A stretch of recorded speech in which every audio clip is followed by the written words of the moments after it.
Morning. Real ఎస్టేట్లో invest చేయడం అనేది ఒక పెద్ద స్టెప్. అవును. కానీ ఒక ఇంటిని కొనడంతో స్టోరీ అయిపోదు కదా.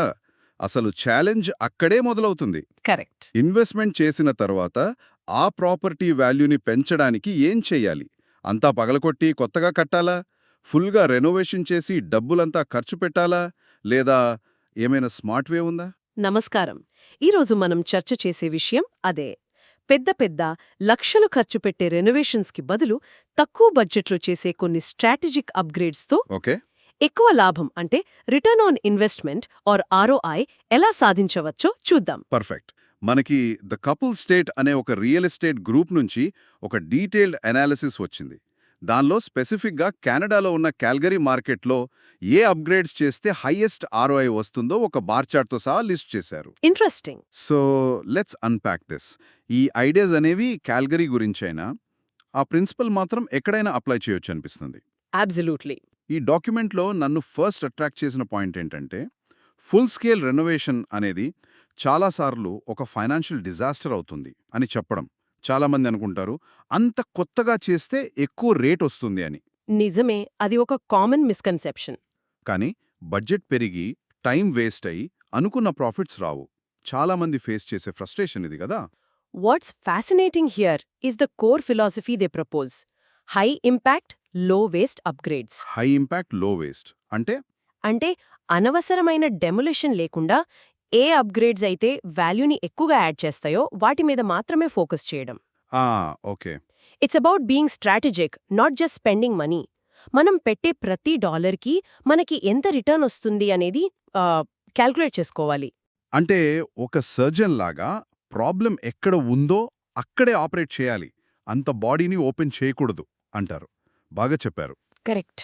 సో ఈ డాక్యుమెంట్లో ఉన్న ROI బార్ చార్ట్ ప్రకారం ఆ టాప్ 5 అప్గ్రేడ్స్ చూద్దాం.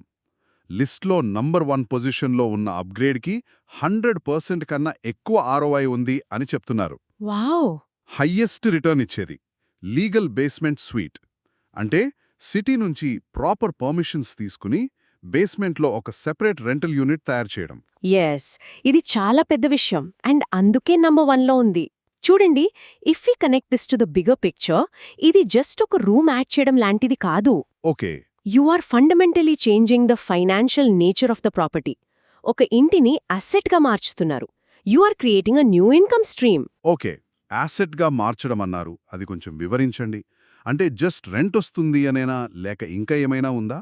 Good question. రెంట్ వస్తుంది అనేది ఫస్ట్ లెవెల్ బెనిఫిట్ మాత్రమే. డీపర్గా ఆలోచించండి. చాలా మందికి మార్ట్గేజ్ అనేది ఒక పెద్ద బరువు కదా. అవును, చాలా పెద్ద బరువు. అలాంటప్పుడు బేస్మెంట్ నుంచి మంత్లీ ఒక ఫిక్స్డ్ ఇన్కమ్ వస్తుంటే అది ఎంత ఫైనాన్షియల్ రిలీఫ్ ఇస్తుంది? ఈ రెంటల్ ఇన్కమ్తో మీ మార్ట్గేజ్లో సగం ఆర్ ఇంకా ఎక్కువ కవర్ అవుతుంది. రైట్. సో మీరు డెటర్గా మాత్రమే కాకుండా ఒక ల్యాండ్లార్డ్ లాగా మారుతున్నారు. ప్లస్ రీసేల్ వాల్యూ అప్పుడు ఒక లీగల్ రెంటల్ స్వీట్ ఉన్న హౌస్కి డిమాండ్ ఎక్కువగా ఉంటుంది. నిజమే. కానీ ఇంట్లో బేస్మెంట్ని లీగల్ స్వీట్గా మార్చడం అంత ఈజీనా? పర్మిషన్సు, కన్స్ట్రక్షను అంత హెడేక్ ఉంటుంది కదా. మీది వ్యాలిడ్ పాయింట్. హెడేక్ ఉంటుంది, కానీ ఆ ఎఫర్ట్కి తగ్గ రిజల్ట్ ఉంటుంది. అందుకే లీగల్ అనే పదం చాలా ముఖ్యం. ఓ సరే. పర్మిషన్స్ లేకుండా చేస్తే అది ఇల్లీగల్ స్వీట్ అవుతుంది. పెద్ద ఫైన్ వేయొచ్చు. లీగల్ స్వీట్కి proper fire safety norms, separate entrance, ventilation లాంటి రిక్వైర్మెంట్స్ ఉంటాయి. ఖర్చు ఎక్కువే అవుతుంది, కానీ లాంగ్ టర్మ్లో safety, security and especially resale వాల్యూకి అది చాలా అవసరం. చూడండి, ఈ డాక్యుమెంట్లో ఉన్న బిఫోర్ అండ్ ఆఫ్టర్ ఫోటో ఒక సాధారణమైన డార్క్గా ఉన్న కాంక్రీట్ బేస్మెంట్ని ఎంత బ్యూటిఫుల్ అండ్ బ్రైట్ లివింగ్ స్పేస్గా మార్చారో. It's a game changer. Absolutely. Wow. Okay, so number 1 upgrade అనేది ఇంటిని ఒక ఇన్కమ్ సోర్స్గా మార్చడం. Now here's where it gets interesting for me. Second ప్లేస్లో ఉంది energy efficient windows and insulation. ఈ విషయం నాకు కొంచెం సర్ప్రైజింగ్గా అనిపించింది. ఎందుకంటే ఇది కనిపించే అప్గ్రేడ్ కాదు. దానికి ఎందుకంత value? It's a great observation. దీనికి కారణం ఇప్పుడు బయర్స్ ఆలోచించే విధానం మారడం. ఇమ్మీడియట్గా కనిపించే అందం కన్నా లాంగ్ టర్మ్ సేవింగ్స్కి, సస్టైనబిలిటీకి ఎక్కువ వాల్యూ ఇస్తున్నారు. Long term savings. దీనివల్ల డబుల్ బెనిఫిట్. ఒకటి, ఇమ్మీడియట్గా మీ యూటిలిటీ బిల్స్ తగ్గుతాయి. అంటే కరెంట్ బిల్, హీటింగ్ బిల్ లాంటివి. ఎస్పెషలీ క్యాల్గరీ లాంటి కోల్డ్ ప్లేసెస్లో హీటింగ్ కాస్ట్స్ ఎక్కువ ఉంటాయి. చాలా ఎక్కువ. Good insulation and modern Windows వల్ల ఆ కాస్ట్లో 20-30% వరకు సేవింగ్స్ ఉంటుంది. అది ప్రతి నెల కనిపించే సేవింగ్. అంటే ఇంటిని కొన్న వ్యక్తికి అది ప్రతి నెల డబ్బులు సేవ్ చేసి పెట్టే ఒక ఫీచర్ లాగా పనిచేస్తోంది. ఎగ్జాక్ట్లీ. రెండో బెనిఫిట్ అదే. ఇంటిని కొనేవాళ్లకి అంటే బయర్స్కి ఇది పెద్ద సెల్లింగ్ పాయింట్ అవుతుంది. అవునా? ఈ ఇంట్లో కొత్త ఎనర్జీ ఎఫిషియెంట్ విండోస్ ఉన్నాయి, యాటిక్లో ఇన్సులేషన్ అప్గ్రేడ్ చేశాం అని చెప్తే వాళ్ళకి అర్థమవుతుంది ఈ ఓనర్ ఇంటిని బాగా చూసుకున్నారు, ఇది ఒక ఫ్యూచర్ ప్రూఫ్ హౌస్ అని. సో ఇది కనిపించని అప్గ్రేడ్ అయినా దాని ఫైనాన్షియల్ ఇంపాక్ట్ చాలా ఎక్కువ. అర్థమైంది. Okay, so weave talked about the hidden value, but what about the heart of the home? Number 3, kitchen refresh. చాలా కరెక్ట్ పాయింట్. కిచెన్ అనేది ఇంటికి ప్రాణం లాంటిది. కానీ ఇక్కడ కూడా ఈ డాక్యుమెంట్ చెప్పే విషయమేంటంటే మొత్తం కిచెన్ని పడేసి కొత్తది కట్టకండి. ఫుల్ రీమోడల్కి చాలా ఖర్చు అవుతుంది. ఓకే, ఈ కిచెన్ రీఫ్రెష్ అంటే చాలామంది అంత పగలగొట్టి కొత్తగా కడితేనే వాల్యూ అనుకుంటారు. ఇది ఒక మిత్తేనా? It is one of the biggest myths. People over capitalize on kitchens. ఈ డాక్యుమెంట్లో ఉన్న ఫోటోలో చూస్తే క్యాబినెట్ ఫ్రంట్స్ మారుస్తున్నారు, కొత్త కౌంటర్స్ పెడుతున్నారు. ఓ, చిన్నవే. చాలా చిన్న చేంజెస్.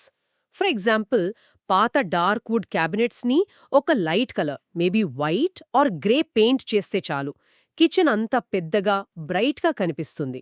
కొత్త హార్డ్వేర్, మోడర్న్ లైటింగ్, ఈ పనులకి అంత ఎక్కువ ఖర్చవ్వదు. అంటే it's about creating a high perception of value at a low cost. అంటే ఎక్స్పీరియన్స్ని మార్చాలి, అంత కిచెన్ని మార్చకూడదు అంటున్నారు.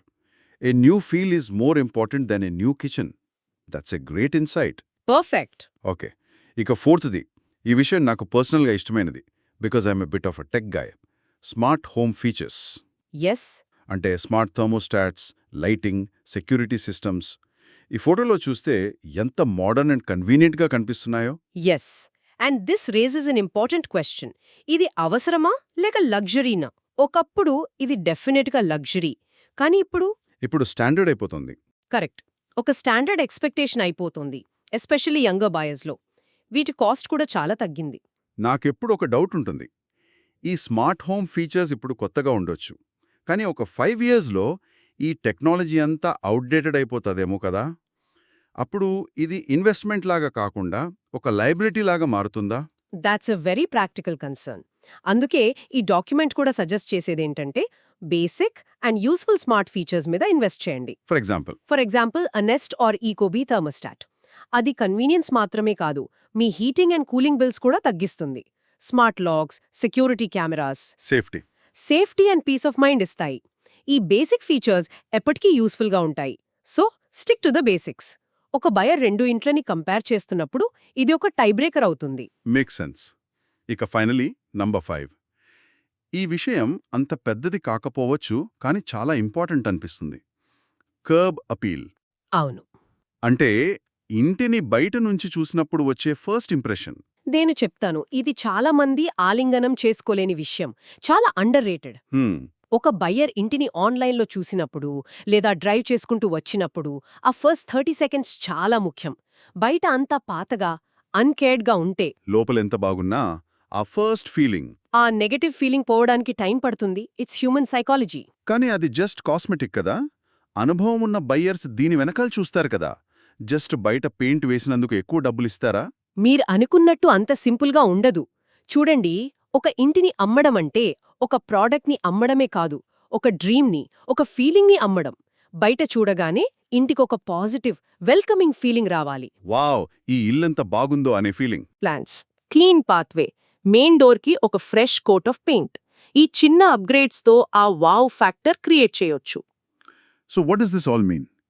ఈ 5 అప్గ్రేడ్స్ని కలిపి చూస్తే నాకొక కామన్ థ్రెడ్ కనిపిస్తుంది. ఓకే. అంతా కొట్టేసి కట్టడం బదులు ఇప్పుడు ఉన్న బయర్ ఏమి కోరుకుంటున్నాడో అర్థం చేసుకుని, ఆ ఏరియాస్లో అయితే ఎక్కువ సైకలాజికల్ ఇంపాక్ట్ ఉంటుందో అక్కడ మాత్రమే ఇన్వెస్ట్ చేయాలి. It's about being clever with money. Exactly. You've summarized it perfectly. The goal is to maximize the return for every dollar spent. ఈ లిస్ట్ అనేది ఏదో ర్యాండమ్ లిస్ట్ కాదు. It tells a story about the modern home buyer. Number 1, basement suite, financial security కోసం. Number 2, energy efficiency, long term savings కోసం. Correct, great. And 3 and 4 kitchen refresh and smart features, modern lifestyle కోసం. And number 5 curb appeal, emotional connection కోసం. ఈ formula అంతా buyer సైకాలజీని target చేస్తోంది. Wonderful. ఈ analysis చాలా క్లియర్గా ఉంది. సో నెక్స్ట్ టైం ఎవరైనా ఇంటిని రెనోవేట్ చేయాలి అనుకున్నప్పుడు ఈ స్మార్ట్ అప్గ్రేడ్స్ లిస్ట్ని గుర్తుపెట్టుకోవాలి. Correct.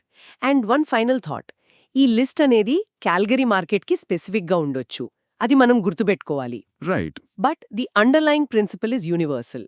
So the question is, మన లోకల్ ఏరియాలో ఇలాంటి high ROI, low cost upgrade ఏముండొచ్చు? Oh good point. For example, ఇండియాలో ఉన్న సిటీస్లో ఆ reliable water storage or purification సిస్టమ్కి చాలా వాల్యూ ఉండొచ్చు. పవర్ కట్స్ ఎక్కువ ఉన్న చోట ఆ reliable power backup system, or ఇప్పుడు పాపులర్ అవుతున్న సోలార్ ప్యానెల్స్. అవునవును. Just something to think about. Local నీడ్స్ని బట్టి అప్గ్రేడ్ చేస్తే రిటర్న్ ఇంకా బెటర్గా ఉంటుంది. Perfect. That's a great note to end on. Have a good day.